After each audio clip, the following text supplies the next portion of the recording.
Good evening, race fans, and welcome here to race number 6 of the 4th season of the Dark Course Racing Series as we get ready to take to the second road course stop on the schedule, Watkins Glen International. Seth Cole, alongside of Matthew Rodriguez, as qualifying currently underway, and Matt, obviously here today, maybe one of the more speedy road courses that we're going to this season. 7 corners, pretty short, but no doubt about it, I think we're going to be seeing, at least early on, a lot of pack racing. Absolutely, and this track really kind of gives you that blend of nice kind of short road course action with a lot of tight turns, but also kind of those long straight and speedway elements. I mean, these guys are getting up to about 185, 190 on that back straightaway going through the boot, and then doing that hard right-hander into the carousel, and that's going to probably cause maybe a few incidents today.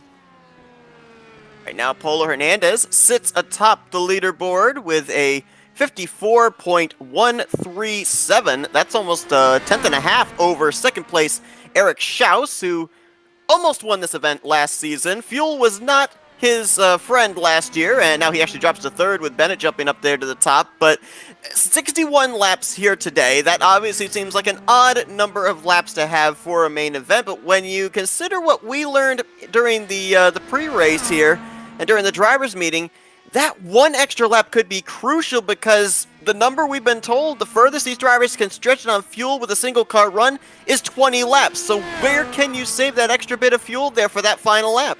Well, it's really about just racing smart and, hey, making sure you stay tucked up underneath another car, getting a little bit of draft, just kind of letting them pull you. Also, avoiding push-to-passes. I mean, here's the thing, that extra 5-10 horsepower really does burn up fuel once you start hammering it for multiple laps. I mean, I have heard differing strategies from multiple guys here, but say, hey, I don't want to use push-to-passes just so I can have the maximum fuel saved to those who, they really just don't care and they want to try and pass people. So we're going to see both ends of the spectrum here and see who lucks out. I have to chuckle because that car that you saw flipping coming off pit road, that's your pole sitter, Henry Bennett. So I don't know what was going on there. I don't know if he was going to go out there and maybe try and turn another lap or what, but right now he sits atop the board. Of course, Henry Bennett, the only driver so far this season that has won at a road course when we went to Road America, second race of the schedule. Mike Teller going to Bennett there into the steel barrier off of turn 1, right now sitting 15th on the board. I got a couple other drivers that are out there turning times right now. Matt Wagner in the 11, but you know, two things that we talked about here before we came on the air. Number one, driver that's picked up 3 wins in the first 5 races on the season, Robert Maleska, is not in the field here today, so an opportunity maybe to see possibly our 4th driver go to victory lane here in Season 4. The other thing that also I noticed here too, we're guaranteed a new race win here at Watkins Glen because Season 2 and Season 3, it was Alex Van de Sant who went to victory lane in those, and he is not in the field here tonight either. I mean, just kind of looking at those two, I mean, Alex Van de Sant, he was fast at almost all the road courses last season. It just kind of had differing luck. But usually Maletzka was on cleanup crew, but with both of them gone, it's really a toss-up who's going to take this race. Obviously, Henry Bennett is kind of looking like the favorite, just with kind of really great practice runs, really great qualifying runs. Rick Rayvon, he's one of those guys who I'd be kind of keeping my eye on. And Eric Schausman, he almost won this race last season if it wasn't for a pit snafu. Yeah, he ended up, if I recall the story correctly, he was worried about getting around a slower machine, didn't pay attention to how much fuel he had in the car, and started running out, I think it was over there in the S's, and could not make it back to pit road. So, obviously, hoping that's not going to be the case for him this time, as Henry Bennett going to finish up yet another lap there. But I think his lap time will still hold, the 53.993. Dylan Moskowitz out there as well, as I don't think he even was able to get a time on the board there as the qualifying session is official, and Henry Bennett will be leading us to the green here momentarily, his 2nd pole on the season. You know, if I remember correctly, I believe that Schaus actually ran out in turn 1 and had to tow back the pit road because he couldn't make the full length of the circuit. Schaus, of course, would later go on to victory lane at Pocono later on that year. And it's interesting, too. Obviously, there's a lot of leagues that don't use the Dan Lisa program for their points, but for those that do, you're able to actually look and see about statistics of different drivers, different cars at different tracks. Well, at this configuration of Watkins Glen, with these Dallara DW12s, Eric Schaus actually holds the third and fourth fastest laps here at Watkins Glen, according to those stats. Another driver out of Dark Horse, Craig Forsyth, who we ended up seeing last season. Of course, he was a former Indy 500 winner as well. He actually has the fifth fastest lap here with this car at this configuration of track. So quite a number of Dark Horse representation up there as far as speed at Watkins Glen. I mean, I was talking with Eric Schaus pre-race, and really, I think that entire Dark Horse team is kind of pulling behind him, hoping that he is going to be that point sparer today, just trying to get him back in top of the team standings here. Now, of course, you mentioned about two guys to watch, Rick Ravon and Henry Bennett. Those two actually come into this race second and third in points behind Robert Milewska III. 21 points back for Rick Ravon, 30 points back for Henry Bennett. So they're going to gain some ground on him here today. However, we do have to bear in mind that towards the end of the season, drivers are allowed to drop a race of their choice. I would assume, more than likely, this would be the drop race for Robert Milewska III. So, while as we look at the point standings after Watkins Glen, we are going to have to maybe take it with a grain of salt, depending on which race Milewska chooses as his drop race. Well, that's some dangerous thinking. I mean, all these drivers have 3 drop weeks at their disposal, but I'm kind of looking at it now where Milewska had a really bad finish at Road America, ended up getting in multiple wrecks, ended up having to drop out of the race.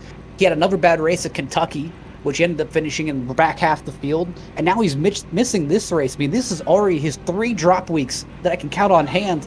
I mean, you've got to be near perfect for the rest of the season. Just hope for no more bad breaks.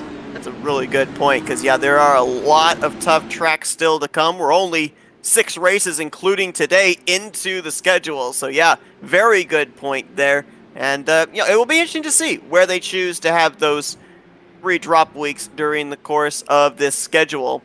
So far, quite a number of drivers have made every single race, so at least as far as what weeks they would choose to drop, not going to be knowing those until we end up getting closer to the end of the year, getting closer to championship week. You saw there your starting lineup for tonight's event. That's brought to you by LMCgear.com. LMC Gear is a one-stop shop for all your motorcycle camping and backpacking needs, specializing in camping gear that is ultra lightweight and compact, making it perfect for carrying on your motorcycle or in a backpack. And they also carry all the motorcycle accessories you need to get your gear safely down the road. Check out lightweight motorcycle campinggear.com today. And for all of you Dark Horse racing fans out there, you can get 10% off of any order by using the promo code DARKHORSE10. So check out lmcgear.com today. One thing that we have to bear in mind here, Matt, 2 long straightaways. Obviously, the turn 7 to turn 1 front stretch, but we could kind of call this the back stretch here, where we would normally use the chicane there. They don't use that with this classic version of Watkins Glen. So, going to be 2 very fast sections for these drivers going down to the heavy braking zone, turn right of turn 1, and of course here, the sweeping carousel. See, I've seen some lot of different ideas for the carousel where Rick Ravon, he was one of those guys that I saw heavily braking as soon as he reached the carousel, dropping down to 3rd gear and staying just tucked of an inside rumble strip. But I've seen other guys kind of send it in there and almost do a diamond-like pattern, overdrive it, kind of arc the car and turn it midway through the corner and kind of pull out. It's going to be a kind of a toss-up on who's going to use what strategy, but I'm most worried about is collisions there of guys trying different strategies and just meeting in the middle. Another thing I gotta wonder here too, based off of what we saw at Road America, there's maybe a little bit more runoff there at that road course. So notice a number of drivers here in qualifying. I actually was observing them in practice as well. There's not a lot of room for error. You spin off the racetrack, you're more than likely going to meet up with a concrete barrier, a safer barrier, or a steel guardrail. So these drivers have to be very careful during the course of this race as we are green at Watkins Glen. Into the heavy braking zone, turn 1 they go. Top 3, 4 going to get single file heading for the S's. And here's the thing, you got to kind of remember, if some of these guys wreck, it's not just because of lack of experience. It's really that they're just trying to push everything they can out of these cars, but one little miscalculation, one little kind of, I didn't get my wheel exactly where I needed it, and they can hit that grass, and as soon as they hit the grass, it goes all front-end grip. And on board here with Bronson Stafford as he's trying to track down 5th place Matt Wagner. Battle up ahead of them, Eric Schaus and Rick Ravon for the 3rd spot. things have gotten pretty settled out all the way through the field. Now all these drivers going to settle in and set up their passes. Of course, as well, we have to bear in mind, you alluded to it earlier on, they do have 10 push-to-passes at their disposal, and I would assume we're going to see a majority of them being... Oh, we got a big wreck! Eric Schaus off the final corner! He collects Watson Stafford into the inside wall. Everyone's scattering on the front straightaway. Looks like Teed, Stafford, and it actually looks like Schaus as well, and that's a heartbreak for him.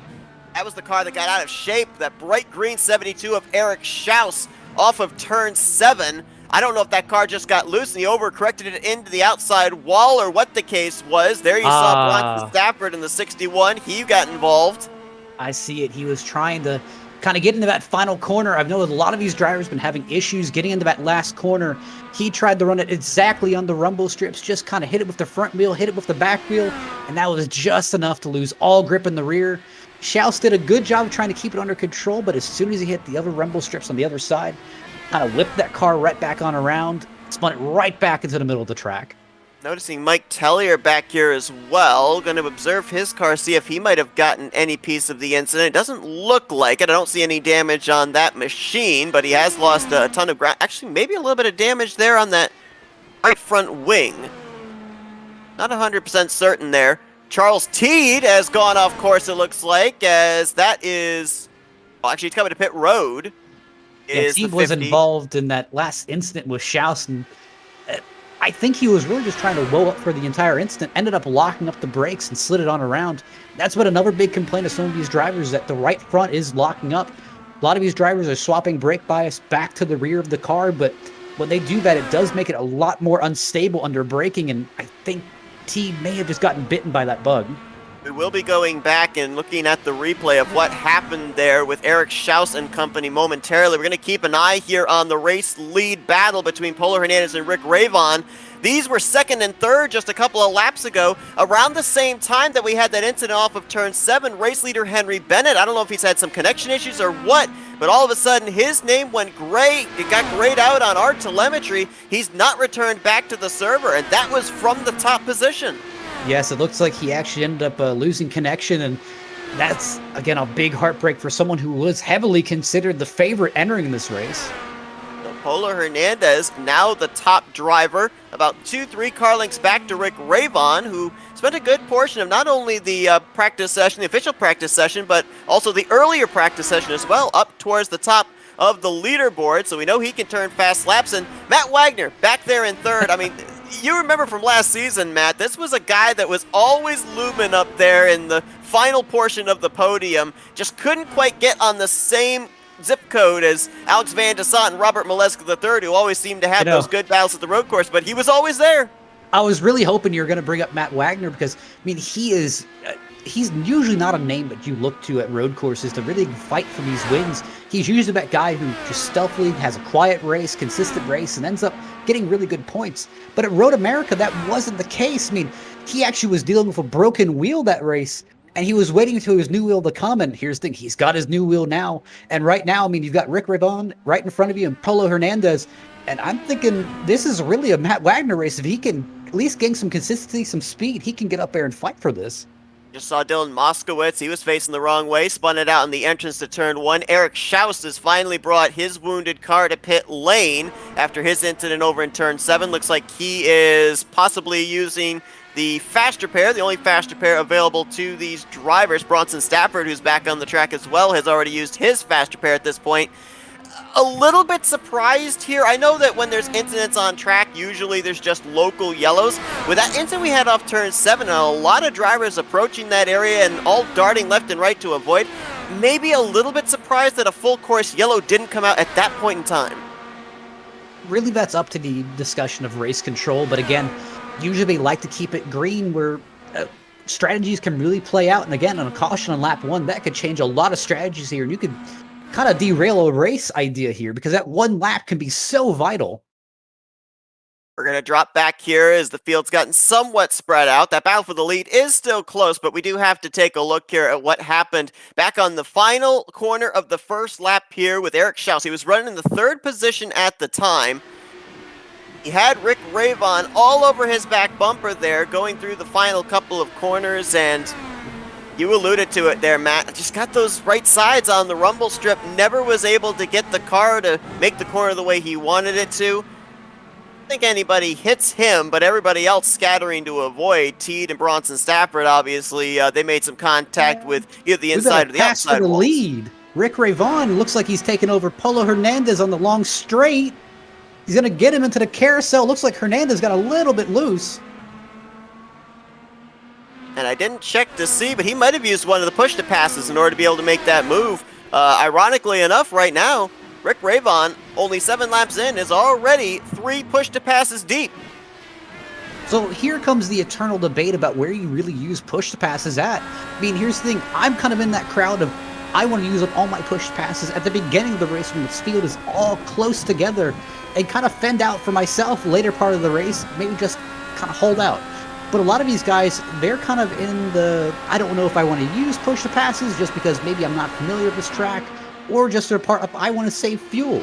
And then some are just saving push-to-passes for the end of the race to make a final, huge charge.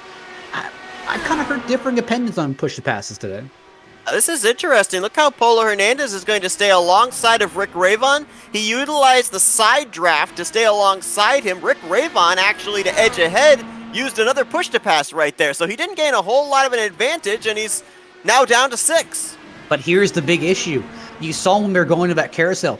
Rayvon was one of those big users of trying to take advantage of the entire track, going all the way from the far side and then arcing into the carousel. With Hernandez just putting his nose there, that really prevents Rick from doing that, knocks him off his line. Again, just keep doing that a few more times. You have issues like this where he kind of gets so thrown off, maybe just get into his head a little bit, and you just see Polo just passes him. Yeah, I'm not sure exactly what happened there with Rick Rayvon. I don't know if it was they just messed up turn 1 there, or we did have a car up ahead of him. Oh, we got an incident here. That's, I believe, George and Zaldo. That's off of turn 1. Waiting to return back to the track, but I don't know if maybe Eric Schaus, if that might have, he was ahead of the 2 race leaders. I don't know if that might have played a factor into Rick Rayvon. Oh my goodness, messing up turn 1 as he just barely cleared that front wing of Polo Hernandez out of the carousel. And see, that's the big thing. You got to kind of think, hey, while the tires are still good, you're obviously going to try to attack, but kind of in the idea of whenever you have a lap car in front of you, of course that weighs into your mind because you're trying to pick out where you want to pass them. I mean, you kind of have the 100% scenarios going through your head of, man, I really hope I don't pass him here. I mean, I really hope I pass him here. I really just hope they let me by. And it just shoots you in the foot so much if, hey, you catch them at a wrong time or they're running a lane that you want. I mean, a lot of these leaders, they kind of expect their kind of preferred line going into a corner. But again, some of these lap cars, I mean, they have a right to fight for their position. Absolutely. As you saw, Eric Schaus now falling a lap down to the race leader, Rick Rayvon. He and Bronson Stafford -1. Henry Bennett, by the way, has not returned back into the servers, so there's only one other driver in the field that has been to victory lane so far this season. That, of course, was last week at Kentucky. Nick DeGroot, currently running in the 5th position. So unless DeGroot's able to find a little bit more speed here, get himself up to the front of the field, looks like we could very well have the odds in favor of a 4th different driver going to victory lane here today. I mean, with that win last week, I mean, you heard it in his interview. I mean, DeGroot just sounded pumped. He sounded more excited. And that's a huge departure from last season where, I mean, at the end of the season, I mean, you just kind of had a defeated Nick DeGroot. I mean, he had almost lost one of these races in every way possible and just had a down year. But, I mean, definitely being able to have a good win, obviously good start to the season. That is huge for him. And here's the thing, he was, at least how I remember it back in a few other leagues that we broadcasted, DeGroot was a feared name on road courses, and not so much in Dark Horse, but he seems like he's getting back there. Yeah, definitely does. And, when we talked with him last week as well in Victory Lane, he said, I'm not really expecting to come to Watkins Glen and win that race, but I know that we can run at least up inside of the top 5 and get as many maximum points as we possibly can just based off of what I know my abilities are at road courses. And right now, up there inside of that 5th position, just behind Eric Peterson in the 36. Good run so far for him. Oh, you better find some wood to knock on. I know. I was just thinking about that because, all the hard luck he had last season. Hopefully I did not jinx him just there, but still, very good run for him. And keep an eye back here as well. 6th and 7th, the Brooks brothers, Jim and Gale, because I was actually noticing in practice these drivers are very good. They put down good, consistent lap times, and these two have been on a roll as of late, too. I don't know what it was that the two of them found from Season 3 now to Season 4, but they have found speed, they have found consistency. Right now, Gale is 5th in the points, Jim Brooks is 8th in the points. Of course, Jim almost went to victory lane a couple of weeks ago back at New Hampshire. Oh, we got another car up in the wall. That's, I talked about him. I talked about him. Are you kidding me? Eric Peterson. And it looks like he missed his braking point. I'm kind of looking at that, and looks like maybe he got no touch of the grass. It just maybe he missed his braking point or had his brake bias set incorrectly, but I mean, when we were talking about Nick DeGroot's troubles last year, I mean, take that, times it by 10, and apply it to Eric Peterson. Man didn't get his first top 10 until about the end of the season. I swear I knocked on wood. Peterson's coming to pit road in that 36 machine. This is well before a scheduled stop. These drivers are going to try to at least make it to the completion of lap 20. To be able to try and be within the range of making it that final extra lap that they started this race short of. Right now, these drivers could go a maximum of 20 laps, and I double-checked as well, because I remember last year when we were crunching the numbers at Watkins Glen, they made it, I think it was about roughly 20 laps on a tank of fuel when they were in draft with each other in the beginning portions of the race. Then when we got closer to the end of the race, they were pitting about 15 laps into a run, and I was trying to figure out what the case was. You alluded to the fact that when you've got draft, you're able to save more fuel. When you're spread out, you're consuming more fuel. So I double-checked just to make sure that that number that we were given, that 20 laps, is a single-car run. So we know that these drivers, at least for the time being, can make it to lap 20 and to lap 40. The question is, though, can they make it to lap 61 without having to come to pit road one more time? You know, actually, going back onto your point about Jim and Gale, I mean, obviously the Brooks, kind of the father-son duo there, they have just been happier this season. I mean, I've had a chance to talk to Gale a few times, and Gale just seems, top of the world. I mean, he seems happier this season than he did last season. I think that's really paid into kind of his successes and his consistency here at the beginning.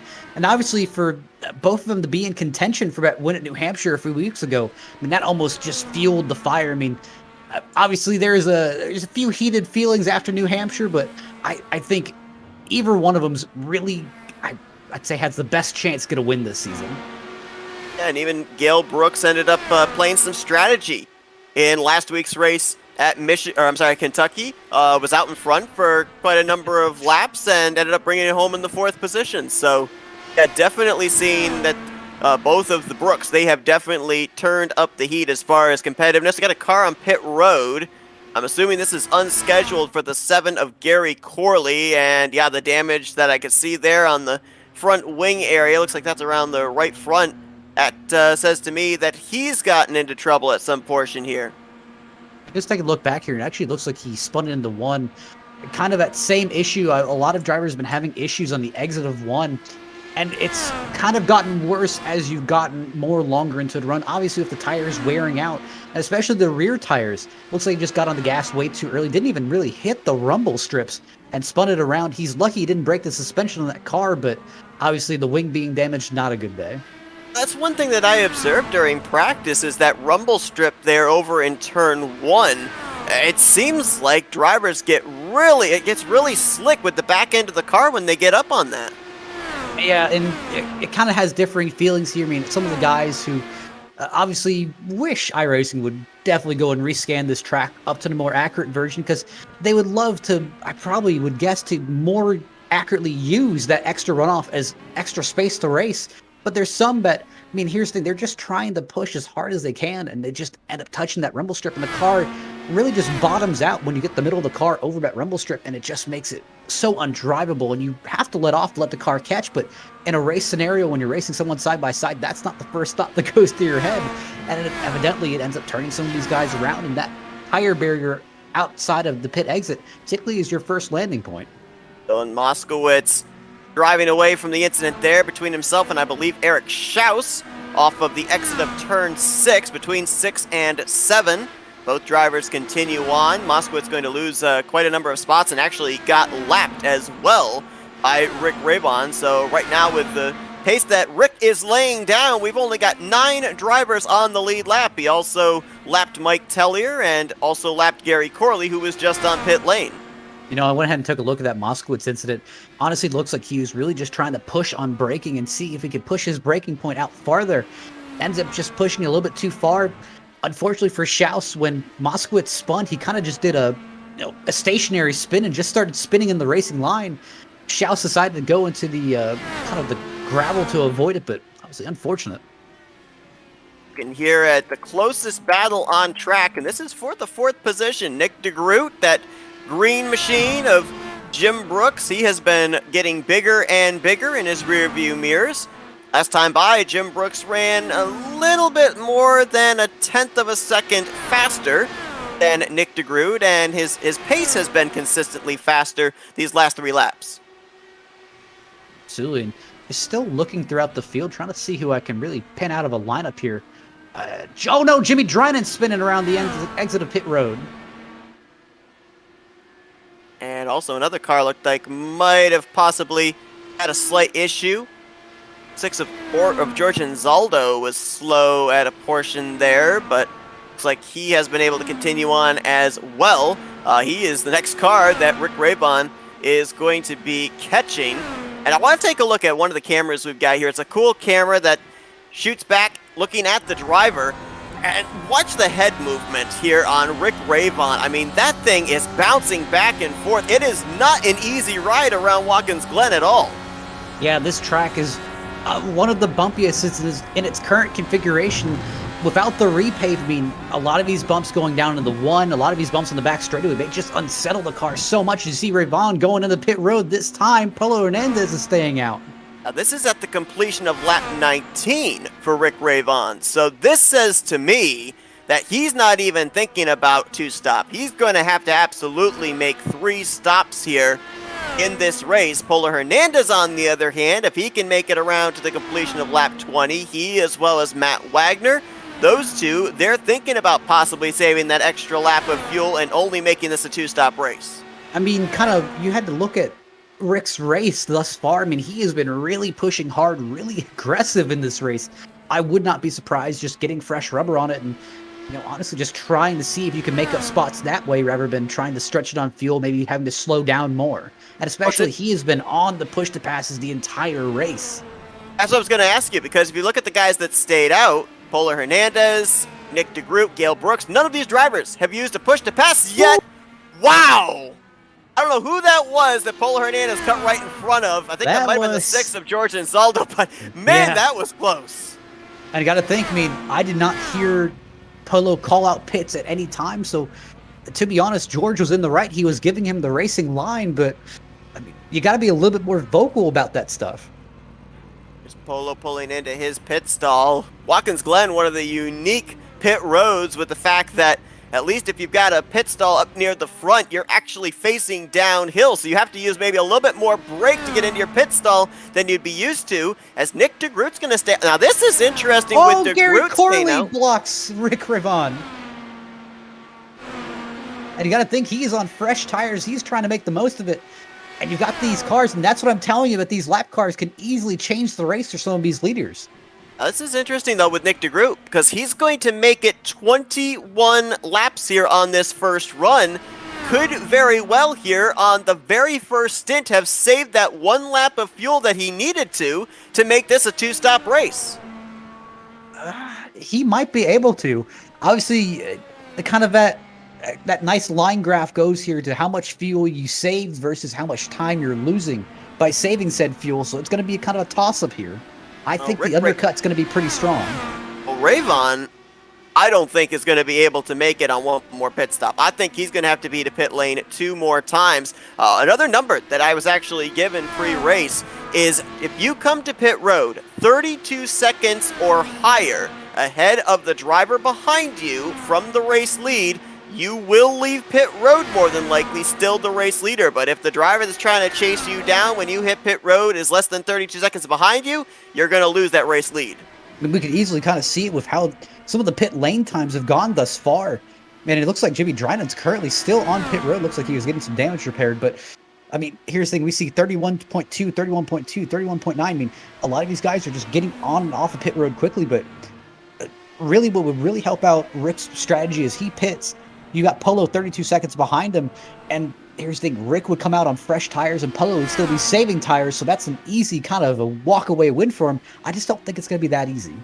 You just saw Bronson Stafford. He was trying to fight to get back on the lead lap, but he now has to come to pit lane. That's a regularly scheduled stop for him. Mike Tellier coming off pit lane as Polo Hernandez has his hands full with the lap machine of Gary Corley. That's allowing some drivers to start reeling him in. Matt Wagner a little less than 3 seconds back, so if the 7 continues to give issues here for second place Polo Hernandez, we could have a battle for the runner-up spot in our hands in the next couple of laps. And see, here's such a big issue about lap cars where, I mean, here's the thing, you don't want to hold up the faster guys. I mean, unless you're kind of in a points battle, but you don't want to hold up the faster guys. You want to get them out of your way just so you can kind of focus on your race. But here's the problem. When you're trying to get out of someone's way, I mean, unfortunately, with this being a road course, the non-preferred lane quickly turns into preferred lane, hey, less than a few hundred feet down. So by not getting in their way, you're unfortunately getting in their way. You notice that green machine behind the car we're focused on, Polo Hernandez. That's Henry Bennett. The pole sitter has finally gotten back into the server, albeit 16 laps down. Good news is he's back in the race. The bad news is up to this point, all 16 drivers ahead of him are still on the track, still running, so there's nobody 24 laps in that's out of the race for him to be able to pick up positions on just yet.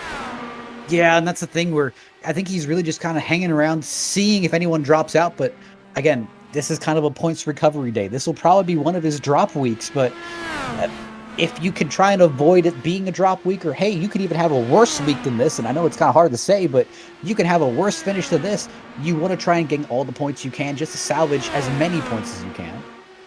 Well, some drivers are going to have to make at least one more pit stop in the upcoming 20 or so laps. Others may have to be at pit road 2 times before the completion of this race. You're looking at the battle here for 4th place between Nick DeGroot and Jim Brooks. We're going to step aside for a quick commercial break. You're not going to miss a bit of this action as we're going to go up for an side-by-side as you're watching our coverage of the Dark Horse Racing Series presented by Troy Lee Designs. Welcome, race fans. This is Paul Page, the voice of IndyCars. And today we're excited to present another IndyCar event brought to you by the Dark Horse IndyCar Series. From the Unzers to Mears, Foyt, and Andretti, now it's Corley, Peterson, Davies, Gardner, and T. You can expect high speeds, incredible wheel-to-wheel action, and intense drama that you can only get in an IndyCar. So sit back and enjoy your favorite drivers from all over the world take the track. Dark Horse IndyCar drivers, start your engine.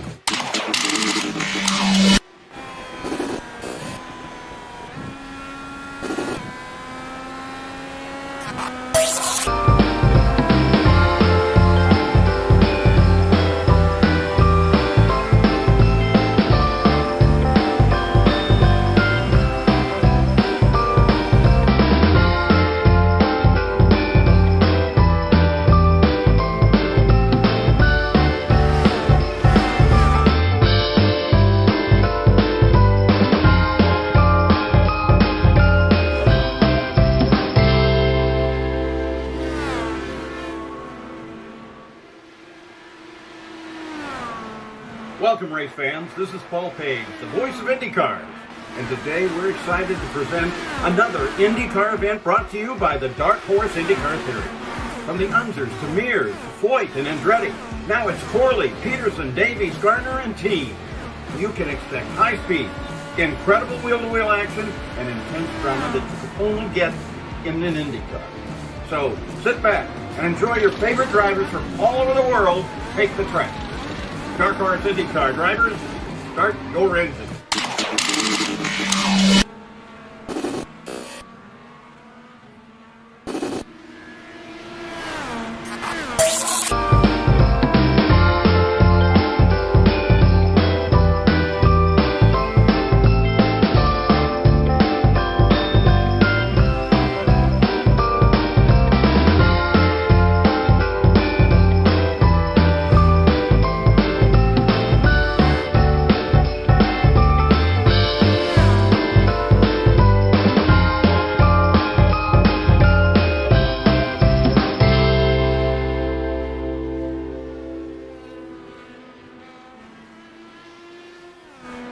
Welcome, race fans. This is Paul Page, the voice of IndyCars.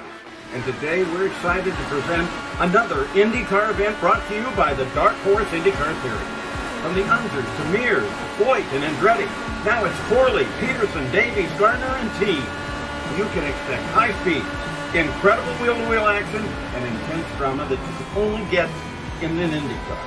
So sit back and enjoy your favorite drivers from all over the world take the track. Dark Horse IndyCar drivers, start your racing.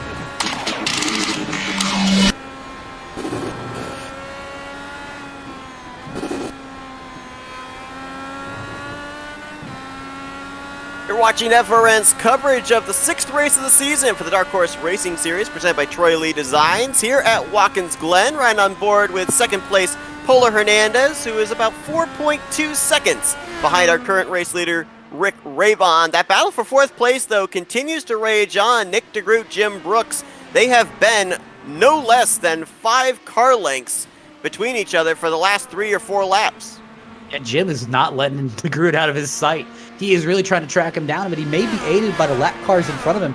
Obviously, Stafford kind of had that issue at the beginning of the race, has not had, I'm guessing, the ideal race in his mind, and he's another one of those guys you got to look at for those drop weeks. Again, I think he had that wreck at, trying to think of what track it was. He obviously had the wreck at, I think it was Chicagoland, if I'm correct. Yeah, I think it was. Yeah, that big wreck at Chicagoland took him out. There's also the issue at last week in Kentucky, my apologies, that he actually ended up getting into another wreck. And this would be just yet another drop week that possibly would have to get factored in.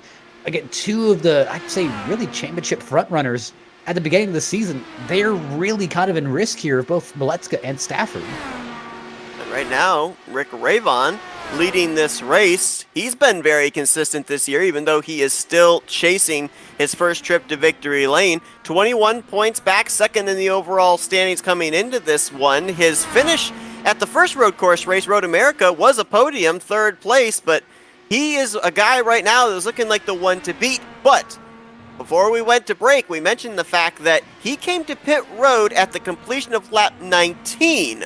The drivers, we were told, could go as far as 20 laps. So right now, just based off of calculations, if he came to pit road here 20 laps into this stint, he would still be 2 laps short of making it to the finish. Absolutely. I'm just kind of, I don't know how much I agree with this strategy. Like, obviously, he kind of made his bed when he first started out the race and really started pushing aggressively, but I'm not sure about this. I mean, even if you're doing a 3-stop strategy, I mean, right now you're only pulling about 4 seconds away from Polo, and I mean, Polo is coming and he is fast, and I don't see how many how many push passes he's used, but again, it looks like Polo is trying to run that conservative race, but also you got Matt Wagner behind, and Wagner is still within that kind of 10-second gap. If you want to get to 32 seconds, you'd have to look all the way back to DeGroot and Brooks, who have about a 36-second gap from the leader. Yeah, right now, Rick Ravon would be about 2 laps short. Polar Hernandez and Matt Wagner, they have to find a lap somewhere here. Maybe on this day. Oh, wow, Matt Wagner just went around a slow car. Was that High Song? The 18, yeah, he had an issue off the final corner. It looks like High Song ended up, he kind of had those, that forbidden entry into 7. Ended up driving just a little bit too deep, getting back on the brakes, locked up the rears, slid the rears around into the tire barrier and just pulled it on the pit road. But definitely kind of a bad break for High Song, who was doing really good at the beginning of the race, gained 8 positions from his start. Obviously, he's dropping down the field now, but, you know, hey, it's kind of one of those knock on wood moments, but he was doing really well. He was running in the 8th position at the time of his incident. You got Eric Peterson coming to pit lane, the 36. This is a regularly scheduled stop for him as he's off sequence after being on pit lane earlier to repair damage. But going back to the point I was going to make, Wagner and Polar Hernandez, they've got to find a lap somewhere, maybe on this stint or on the final stint, to make this just a one more stop race for them to the checkered flag. Nick DeGroot, though, at this point in time, looks to be the only driver that could make it on just one more pit stop because he stayed out that extra lap on the first run. So I kind of like the genius behind that, but I've seen how much it costed him. I mean, look, about 32 seconds, and again, that kind of golden number of entering pit road, about 32 seconds. I'm kind of flipping it around in my head, like, yeah, I mean, he may have an extra lap of fuel, which could help, But I mean, how much is that 1 lap of fuel going to help? Yeah, here's the thing. Rick Ravon, if he does come to pit road, he is going to be roughly, right now, according to scoring, about 23 seconds ahead of Nick DeGroot. The question is, would he be able to make up said time to reel the 89 back in if the 89 does not come to pit road in the closing stages of the race? So that's what we're going to have to keep an eye on, is the interval between the 89 and the 2, because we know Rick Ravon, he is fast. He does still have 6 push-to-passes left as well. He used 4 in the early stages, but he did not exceed half of the number given to these drivers. And, boy, this is a wide here. That's Jimmy Drynan just ahead, Henry Bennett just behind, lap machines all around the race leader. And you got to think, it really takes away his line where, I mean, again, Rick was really kind of utilizing the entire track and the carousel. And, you know, having to fight these cars, that is just ticking time off his lead. As it looks like... Jim Brooks, at it. Yeah. off turn 7. That's a number of drivers. Eric Schaus, I believe, is in the middle of that. I'm trying to figure out who that car is coming to pit road. That might be Heisong again. Yeah, it looks like Brooks was Jimmy trying Drynan to... spun it off of turn 7. Yeah, that was Brooks, Schaus. Who is that? That actually is, yeah, Heisong once again. But I did notice... There was a Seven's lead playing change. havoc with a lot of drivers. My apologies. There was a swap for second a while back. It actually looks like Polo Hernandez ended up spinning it into 1. It didn't hit anything, but obviously lost position to Wagner. Now Wagner is P2. And currently running, I believe it's now 9 seconds. Yeah, 9.5 seconds behind the race leader, but still, to your point, up in the runner-up position. And that's something we'll have to keep an eye on, is the interval between Wagner and Nick DeGroot as well, because, as mentioned, DeGroot at this point in time looks like he could make it a 1 more stop, but Wagner could very well make it the rest of the way on just 1 more pit stop also. And he's running less than 10 seconds behind the race leader, so this race could play into the hands of the driver of the 11. You kind of really have to look at, again, that's Polo Hernandez, and that's the biggest thing that really bites some of these road course guys at these road courses, where we just kind of get maybe too focused on the line, too focused on that number of chasing, and end up just making these small mistakes. And I mean, if you're looking at Polo versus Rick, I mean, Polo is using the entirety of turn 1, almost jumping the kind of a nice little rumble strip they have there, trying to get a little bit extra speed, a little bit extra room.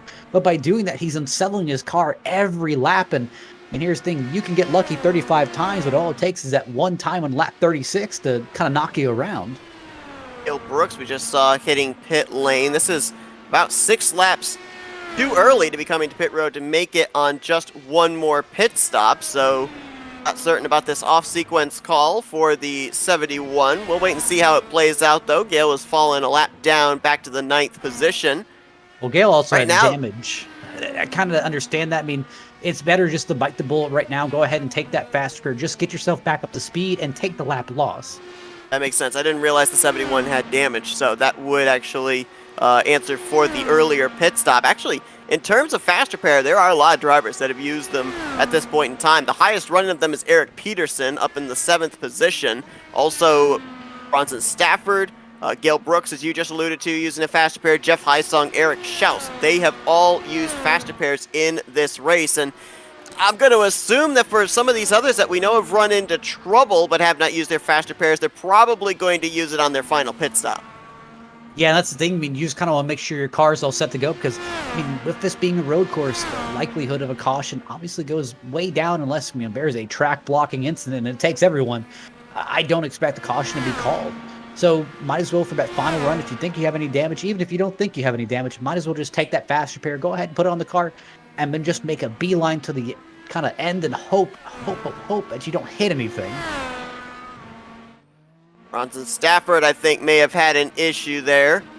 He was really slow down that backstretch area heading for the carousel. Yeah, it looks like he got really unstable under braking in the carousel. Ended up just kind of losing the front end of the car. Ended up kind of doing a smart move. Go ahead and just go straight, kind of collect the car. But when he did that, he lost grip in the rear end. Just spun it around, but it was one of those flat spins. Stopped about on the outside of the race line in the corner and just ended up continuing on. Bronson Stafford was up in the top 3 in points for a good portion, the first 3-4 races of the season.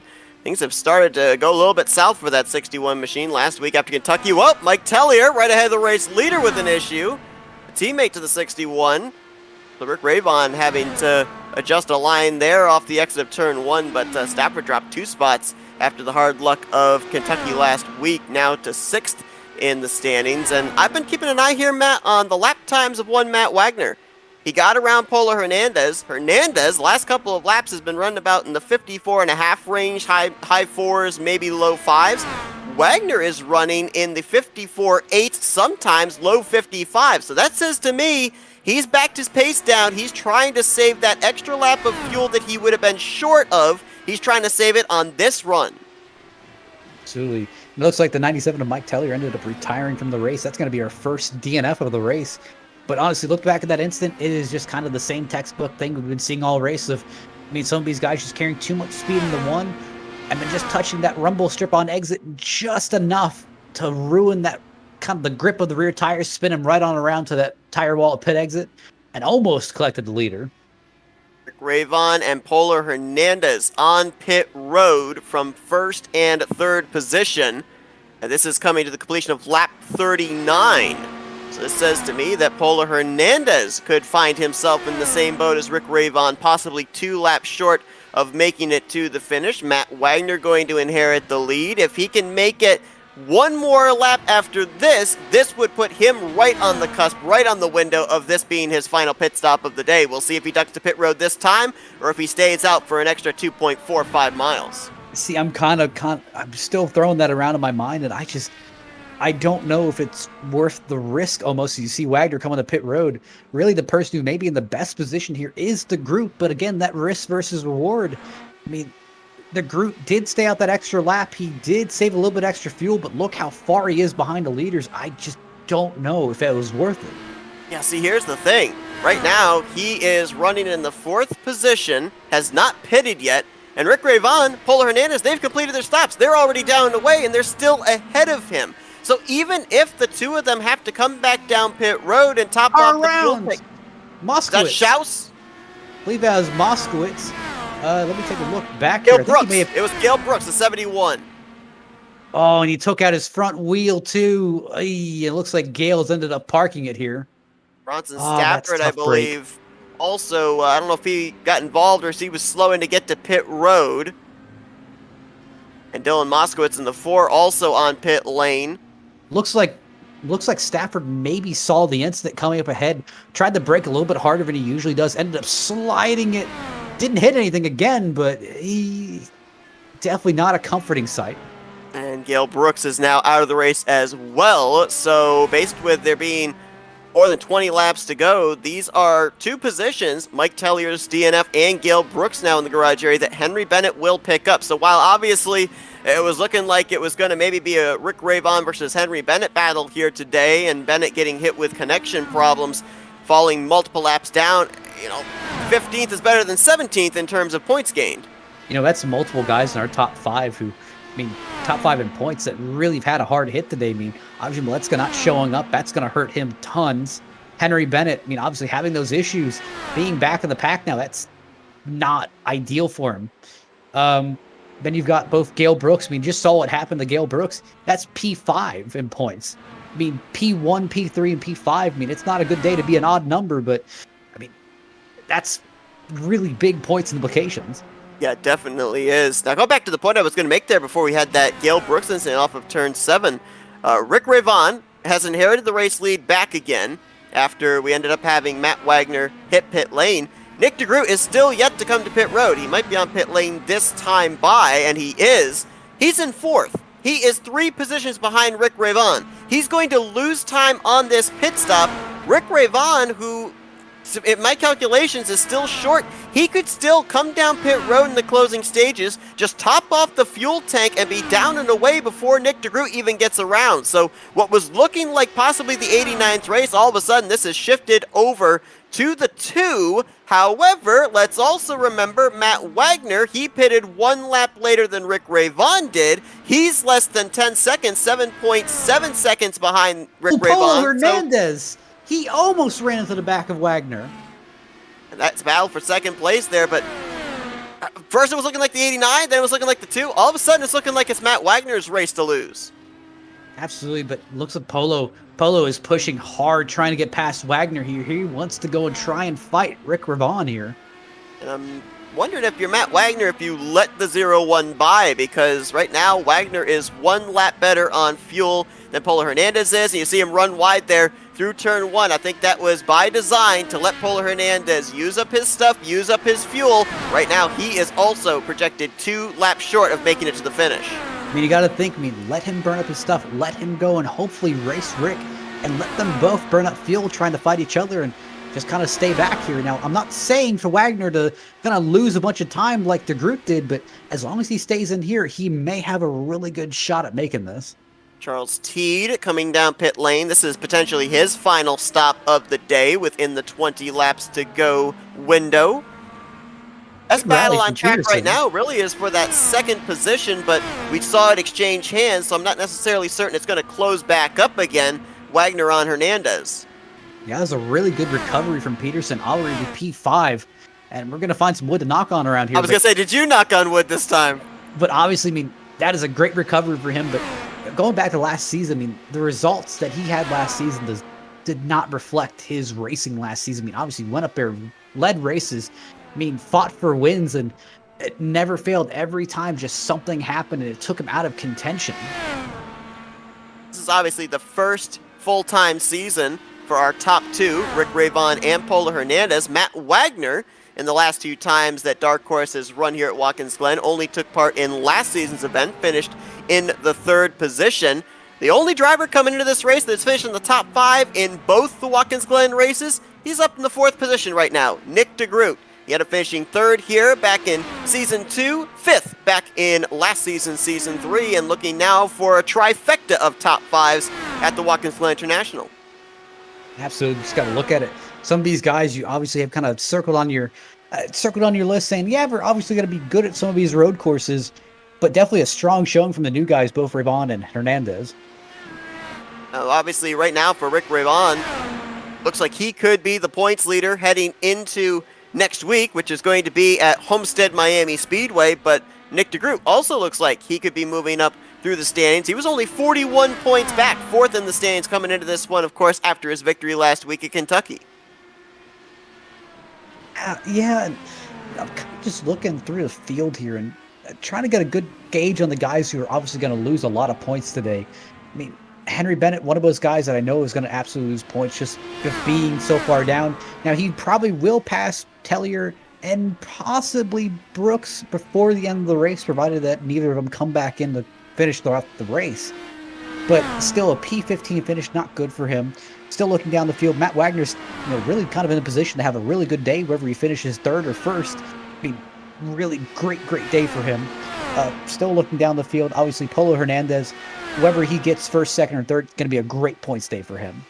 Another driver I just noticed that wasn't in the field here today, which is a shame. Very good road course racer, Jim Herrick, driver that we're used to seeing up inside of the top 5 to 7 week after week at the left and right hand turns. Had a good run last week in Kentucky, which moved him up into the top 10 in the overall standings, but he did not take the green flag here tonight either. So a number of our top contenders for road course racers were not in tonight's field here at Watkins Glen. Rick Ravon, though, continues to show the way. 14 laps to go here at Watkins Glen. Possibly final pit stops for some of these drivers coming up. Others might be trying to stretch it to the checkered flag with what they've got in the tank. We'll be coming back for all the closing stages of this race and see who's going to be able to take the 6th checkered flag of the season here for the Dark Horse Racing Series. We're going to step aside for a quick commercial break. You're not going to miss a bit of the action. We're going to go FRN side by side. Welcome, race fans. This is Paul Page, the voice of IndyCars. And today we're excited to present another IndyCar event brought to you by the Dark Horse IndyCar Series. From the Unzers to Mears, Foyt, and Andretti, now it's Corley, Peterson, Davies, Gardner, and Team. You can expect high speeds, incredible wheel-to-wheel action, and intense drama that you can only get in an IndyCar. So sit back and enjoy your favorite drivers from all over the world take the track. Dark Horse IndyCar drivers, start your engine.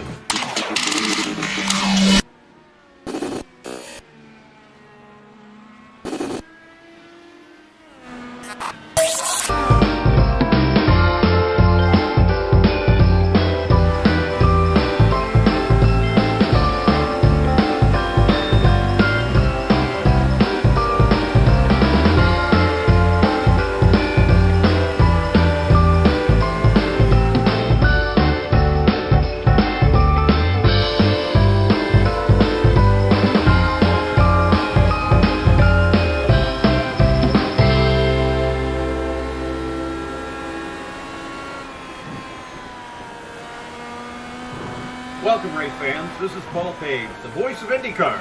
And today we're excited to present another IndyCar event brought to you by the Dark Horse IndyCar Series. From the Unzers to Mears, Foyt, and Andretti, now it's Corley, Peterson, Davies, Gardner, and Team. You can expect high speeds, incredible wheel-to-wheel action, and intense drama that you could only get in an IndyCar. So sit back and enjoy your favorite drivers from all over the world take the track. Dark Horse IndyCar drivers, start your engines.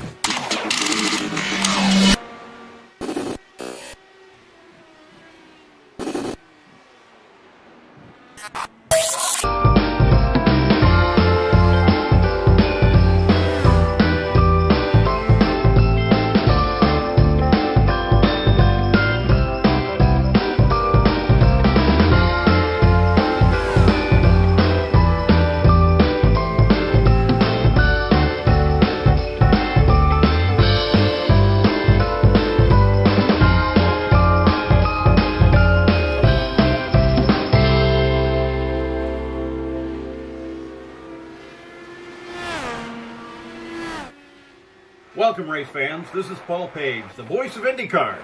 And today we're excited to present another IndyCar event brought to you by the Dark Horse IndyCar Series. From the Unzers to Mears, Foyt, and Andretti, now it's Corley, Peterson, Davies, Gardner, and Team. You can expect high speeds, incredible wheel-to-wheel action, and intense drama that you could only get in an IndyCar. So sit back and enjoy your favorite drivers from all over the world take the track. Dark Horse IndyCar drivers, start your engines.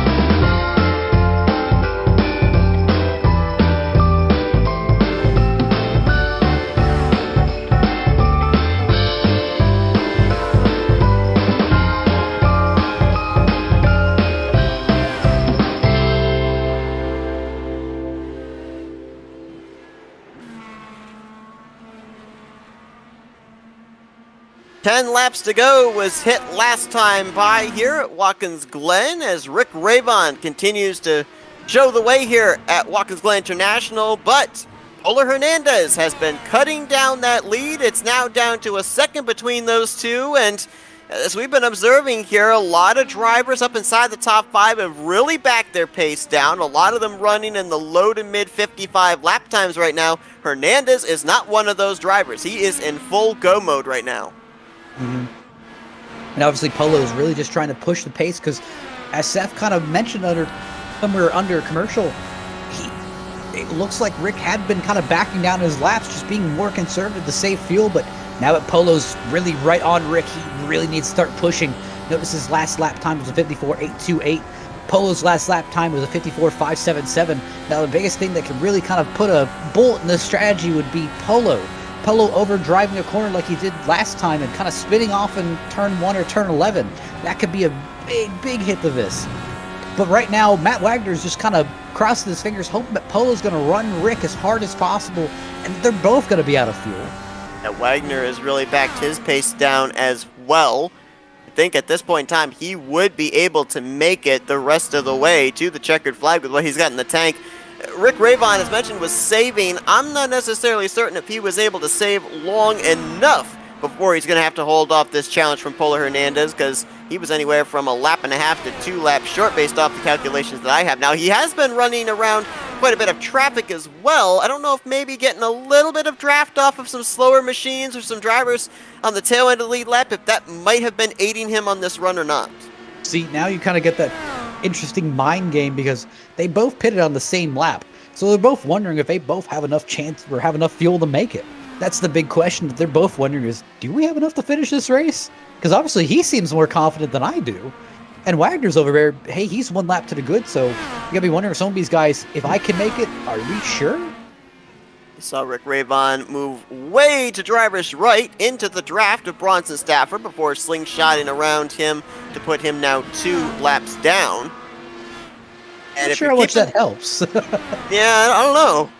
Maybe a little bit. Maybe a minute bit. Who knows? But if you're keeping an eye on the telemetry, 13 seconds now. 13.4 seconds. Matt Wagner's distance to Rick Ravon. And again, that 32 seconds, the 32 seconds on pit road that I was talking about is if you came down pit lane and didn't stop at all.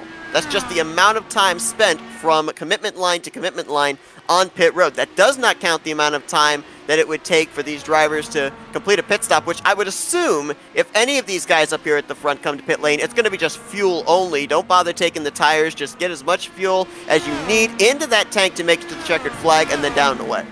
I don't know. If I were them, I think I'd want to take tires. Yes, it would add a few seconds onto my time, but you got to think I'll have about 20 lap fresher tires than anyone else if I could just go as hard as possible. But if I was going to make that call, I would make that call about now or about 2 laps ago where, I mean, listen, I can go drop down, get just enough fuel to top off and just go as hard as possible and hope I can pass a lot of these cars before the end. More traffic up ahead for the race leaders to have to deal with. I believe that's Charles Teed, who is right now the last car 1 lap down in the 9th position. You know, you brought up an interesting fact about last year's Watkins Glen race. Only 3 drivers finished on the lead lap in that event. Right now, we've only got 4 drivers on the lead lap here at Watkins Glen. Yeah, and we may still finish with 3 drivers. Make sure you don't jinx it, but, I mean, definitely a little bit more competition this season than we saw in previous. A couple of drivers have actually moved up into the top 10, been having very solid outings. We mentioned about Eric Peterson, but how about George Anzaldo? I believe he has made his final pit stop of the day, and he has worked his way up to the 6th position. So very good run there for him, a driver that we really haven't seen much of this season. I mean, look both at Teed and Stafford. I mean, great recovery after that kind of first lap issue that we thought would just completely derail the race. And see, that's the thing, too. You run into early issues at a road course, the likelihood of a full course yellow is slim to none. So the remainder of the race is all about minimizing the damage. And yeah, that's exactly what both of those drivers have been able to do. Great comebacks for both of them, who ran into issues all the way back on lap 1, the final corner of lap 1, and still find themselves up here inside of the top 10. I don't know if Wagner's that confident that he can make it either. I mean, look at how much Wagner has backed off his lap time. He ran a 55.6 compared to the leader's 54.5s. Now he's still at least keeping himself within that 32-second bracket. 15 seconds between himself and Rick Ravon. And you know, you talked about making that call to come to pit lane for the fresh tires, having to make that earlier. If you're these guys, and let's say that they are 2 laps short, 1 lap short, do you wait until 2 to go? Do you wait until the white flag lap to make that pit stop? I mean, here's the thing. If they're waiting this far, they're really confident that they're almost right on their number. They're either confident that they have enough and they're willing to push it as far as they think they need to, or that they think that they're right on their number, but I don't know. It really could be either or. They could either have enough fuel, but in my mind, if I'm short on fuel, I'd want to pit as early as possible just so I can get new tires in the car, just so I can get that running advantage. Where, listen, I know I'm probably not going to win the race, but let me try and have as much time to work my way through this field as possible to regain those positions I lost. Wow, you saw the 2 there get way out of shape as he got up on that rumble strip, had to make sure he kept that thing pointed in the right direction, and been seeing a lot more movement out of him in these last couple of laps, trying to break the draft between himself and Polo Hernandez on these straights. There you see again, moving way down towards the right side of that straightaway, trying to keep the 0-1 out of his wake. Now, I know we make some fun of the guys who, I mean, they dip down just a second under one of these cars, just get a little bit of draft, but that actually works here. I mean, obviously just breaking the draft, that could easily knock a few miles an hour off the car, and just seeing the closing rate Polo Hernandez has had in the last few laps, I mean, that is just keeping him at bay. If it ends up coming down between these 2 in the final laps, we may end up seeing some blocking going on, and Matt, you alluded to, it was talked about in the drivers' meeting. These drivers were given the Formula 1 blocking rule. Explain that to us. So the Formula 1 blocking rule is that you only have one movement. So here's the thing. If you see a guy coming behind you and he is coming to your right, you have one movement. So you can move to the right to block him off, but if he quickly jukes to the left, you cannot make a double move. You are already committed. Now, if you are trying to make a corner, that makes sense, trying to get back into your lane. But here's the thing, you cannot double move. You cannot hit the guy because that will most likely cause an incident or an accident. Both these drivers making their first full-time season in the Dark Horse Racing Series, the IndyCar Series. And both of these drivers looking for their first career win under the Dark Horse banner. Do they have enough fuel to make it the final 2.45 miles? White flag in the air. They're coming! The pit road! Matt Wagner, where is he? Can he make it? Will he be able to pass them before they finish their pit stops? He was 15 and a half seconds back when they ducked to pit lane. Man, I don't agree with that. I don't agree with that at all. I think White I would have flags pitted in a the few air. extra laps. But that's going to be Wagner's. Wagner's going to run away with this. Oh boy, let's see how long they spend on pit road. Gas only for Polo Hernandez, gas only for Rick Ravon, but Wagner's already entered into the S's. I don't think there's enough time. They got to get those cars back up to speed. Matt Wagner's already up to speed. I think this definitely is going to be the 11's race to win. That strategy played all the way back in the second stint to save that extra lap of fuel. Oh my god, yeah, right down the back straightaway side by side. This taking place 7 seconds behind the race leader. Now it's really just a battle of who would have won the race if they stayed out. And you see, you've got Ravon has the preferred line, but Apollo had the kind of momentum. Looks like he's got more momentum going here. Ravon's going to have the preferred line once again. Someone's got to lift. Out of turn 7 for the final time. Matt Wagner's going to find victory lane this season at Watkins Glen. Let's drop back to second place off the final corner. Looks like Rick Ravon by maybe half a car length going to get it over Polo Hernandez.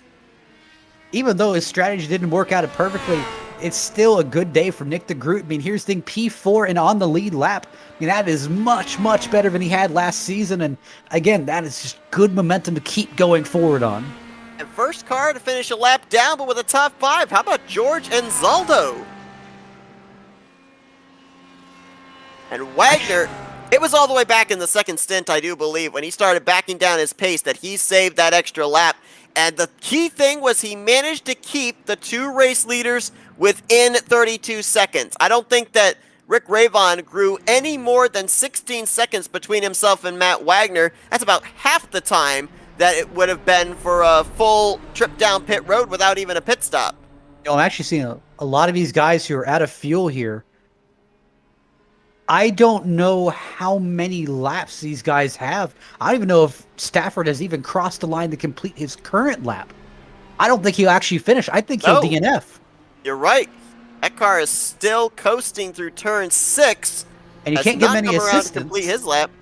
That's the thing. You really can't get many assistance without getting instant points. I think he will probably go down as a DNF here. He will still be probably P9, but that is yikes. On Moskowitz back there in the 4, I thought maybe he might be running out of fuel. I think he's okay. And Matt Wagner. Kerry Corley's the same way. A lot of guys are just so close on fuel. That shows you how much they really just kind of cut the edge. I heard Stafford over looks like race radio saying he was banking on the leaders having enough to make it. So he was trusting their judgment when both the leaders ran out. It was, I don't have enough fuel to finish this race. And Matt Wagner, sitting here at the start-finish line, just past the start-finish line, he didn't have any fuel left. He actually had to get a little bit of an assistance from Rick Ravon to even get back here to the start-finish line. So no victory burnouts for him, but he will be hoisting the trophy at the end of the day. So that's at least a little bit of solace. And I think, actually, when we looked there, I think Rick Ravon actually did a little half burnout for Matt Wagner, saying, hey, I got the fuel to do a burnout for you, even though you don't. But just look at that. I mean, that is just consistency. I mean, we never go into one of these road course races really kind of picking Matt Wagner to be the one to win the race. We always know he's going to be around the top 3. I mean, he's going to get a good finish here, but we never really pick him for the winner. And that's just huge for Wagner. You know what really is surprising me here, especially the fact that this is such a young season, is the fact that there has been a lot of drivers that have started out the season great. All of a sudden, they are finding hard luck.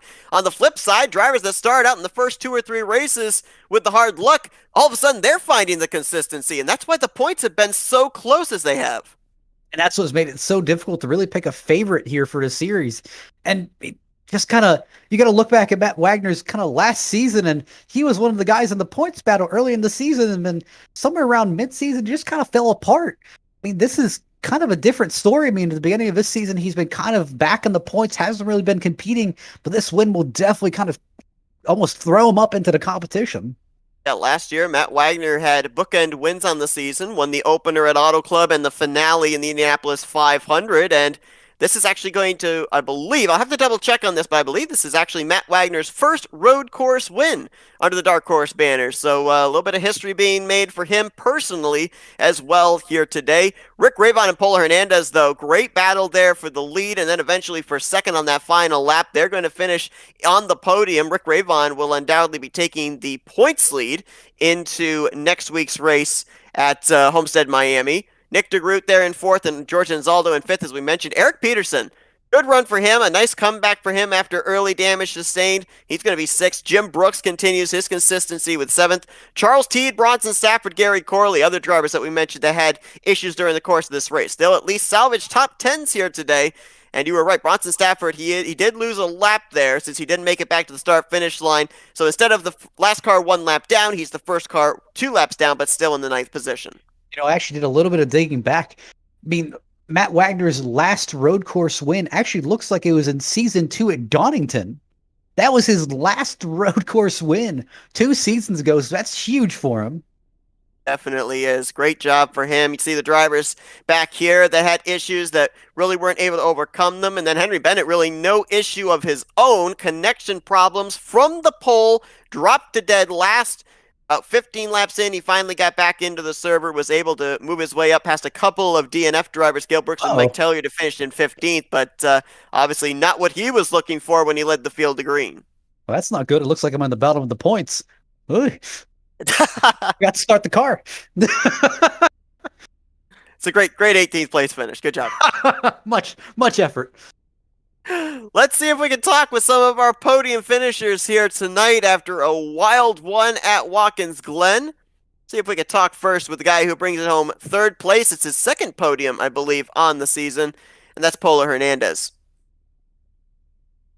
Hey, Polo, it's Matt and Seth up here in the FRM booth. You got us? Yeah. I got you guys. Man, good run for you here today. We saw you putting the pressure on the two there in the closing stages. Then the two of you having to duck onto pit lane. I mean, just how short were you? Could you have possibly been able to make it maybe a couple of corners short and coast that thing to the start-finish line, or was there no way you could make that final lap? No. I didn't have any opportunity to make that final lap. I needed 1 lap of fuel exactly. To be honest, it was like 2.6 liters, and I don't know how much of gallons is that, but exactly was a lap of fuel that I needed, and that cost me the second. Well, the win of the race, but I mean, after 3 DNFs in a row in New Hampshire, Chicago, and Kentucky, this is a great result for me. So, Polo, I've got to ask. Yep.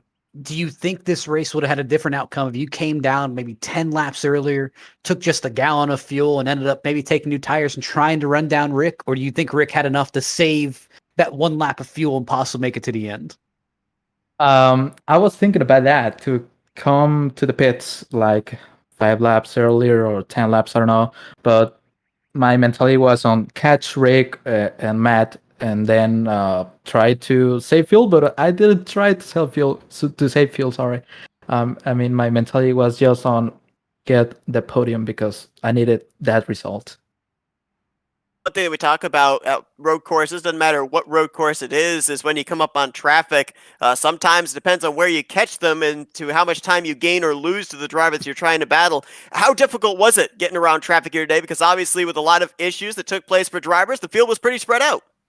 I mean, it was not that difficult because I know a lot of these guys were racing. They are very gentle. If they are not fighting with you, I mean, in the traffic, he will let you go. Because I mean that doesn't make sense if you are lap down and you try to fight with the other guy that is in the lead lap. It doesn't make sense. But it was not that difficult. But there was a moment that 2 guys crashed in the pit entry, and I was like, "Oh my god, where I have to go?" And I went through the middle, and that was the only time that I got scared in the traffic. You made it through. You bring it home with a third place performance, and as you allude to, it's nice to see you get another good run here after the hardship you've had in the last couple of weeks. Polo, is there any sponsors you'd like to shout out, or any people you'd like to thank?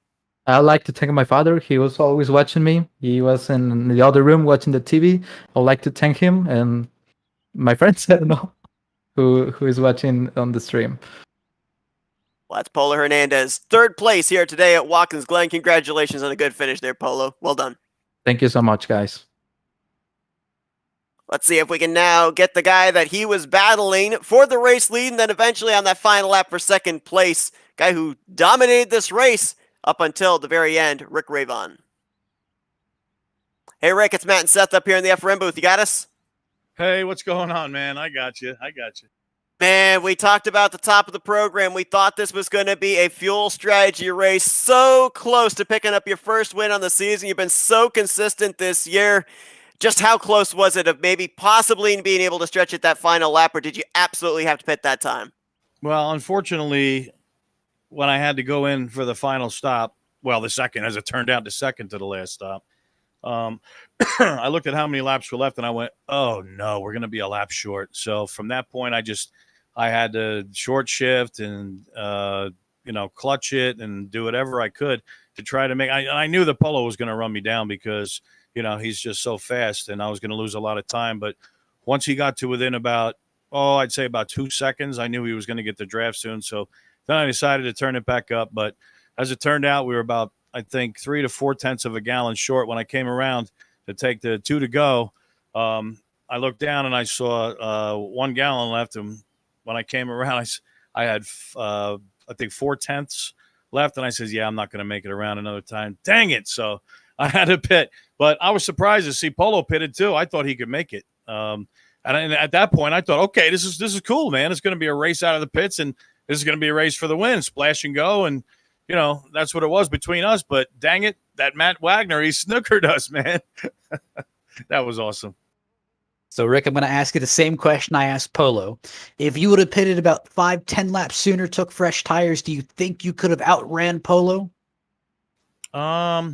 Well, it's a possibility. I mean, the Gould Charge did have pace today. We were pretty quick. So, and I did pull away from him in the early going. So, I mean, it's possible, but you never know. Maybe Polo was holding back. Maybe he had something in reserve. Maybe he didn't show his hand yet. I really couldn't tell you, but I think we would have had a real good shot. Yeah. Well, you're nonetheless going to be taking the points lead, it looks like, into Homestead, Miami. Give the viewers at home a little bit of an idea. We talked about the fact that with this configuration of Watkins Glen, it's really fast. We've got the front stretch. We got a theoretical back stretch. We got a very fast carousel there off of that back stretch area. You talked about clutching, saving fuel. Where are some of the key spots where you're really able to do that? Really, it's through the carousel. You're able to clutch and kind of coast through there and brush onto the brakes. Dump it down into fourth gear and then pick up the power coming off. That's really the main place where you could save fuel. Any other corner, really, you kind of have to get on the power at the apex. And, I mean, other than maybe leaving it in sixth or fifth gear instead of third, there's really no way that you could save fuel in the other corners, to be honest with you. Well, nonetheless, Rick, your 6th straight top 10 finish, your 5th top 5 finish on the season, points leader heading into next week. Congratulations on that. We're going to turn the mic over to you now for some thank you sponsors and shout-outs. All right. I want to thank my sponsor, Gould, as if they pay me, right? Oh, I wish. I want to thank the Lord. I want to thank Jesus. I love you so much, Jesus. And I want to thank the drivers. I want to thank you guys. I want to thank, FRN for broadcasting the race. All the drivers just did such a great job. And, the back markers, those guys that just didn't have it tonight, they were all so courteous. I want to say hi to my wife. I love you, Alana. You are the most wonderful woman in the whole entire world.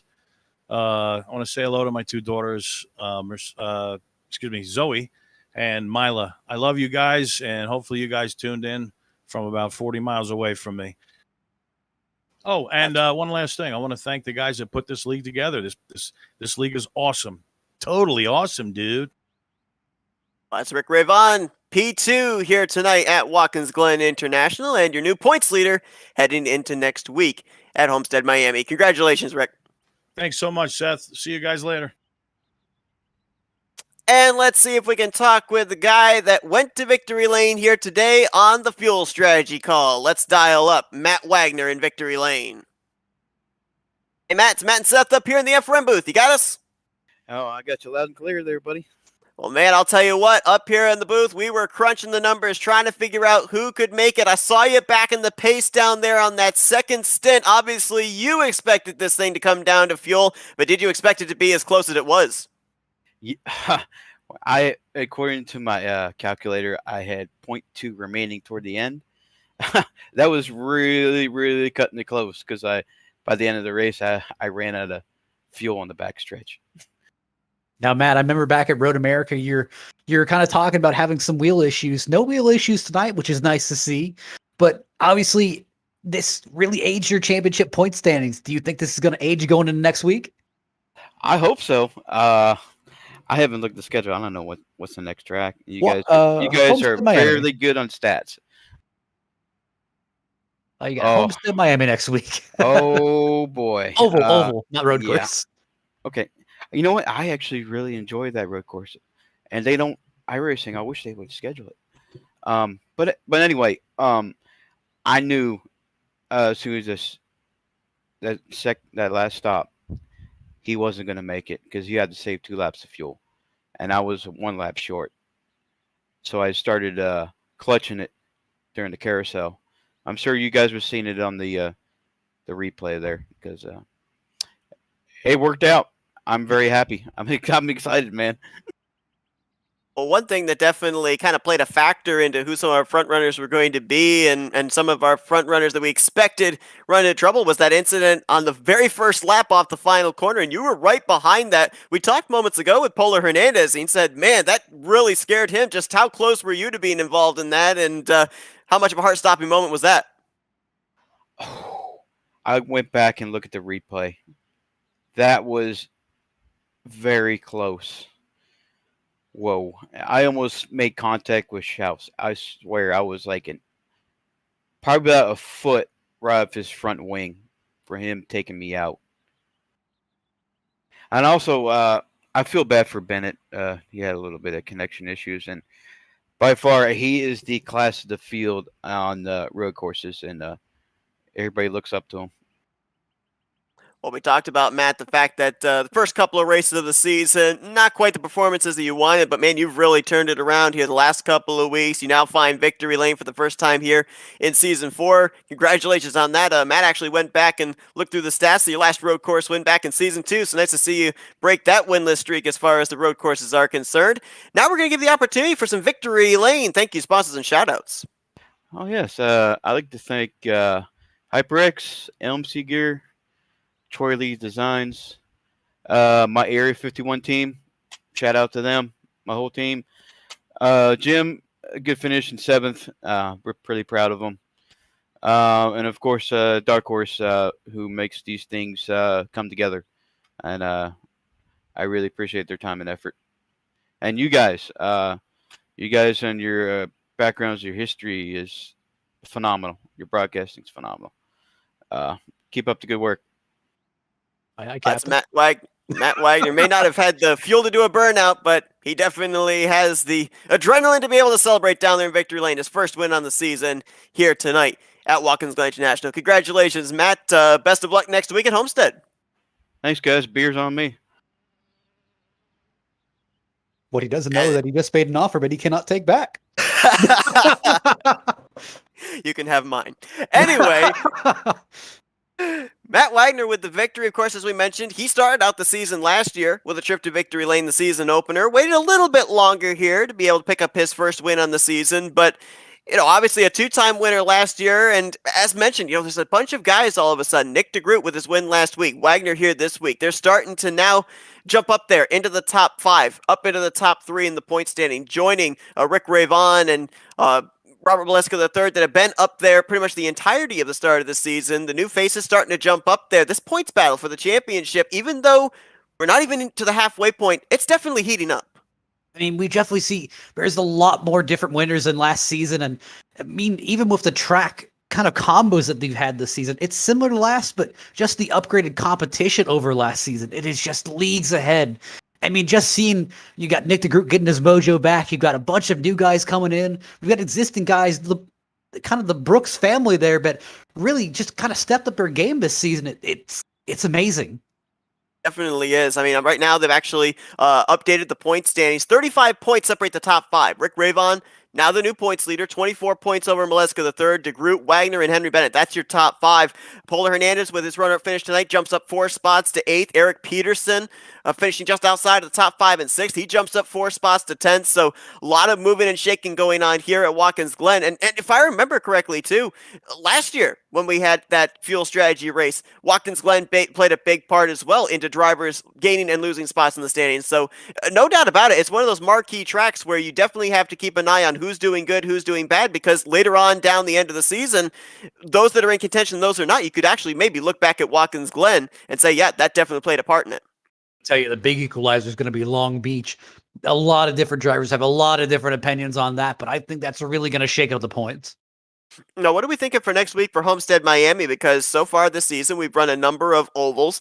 We had back-to-back mile-and-a-halfs in Chicagoland and Kentucky 2 and 3 weeks ago, respectively. Homestead Miami, a spacious track, a lot of grip, multi-groove. What are we expecting there?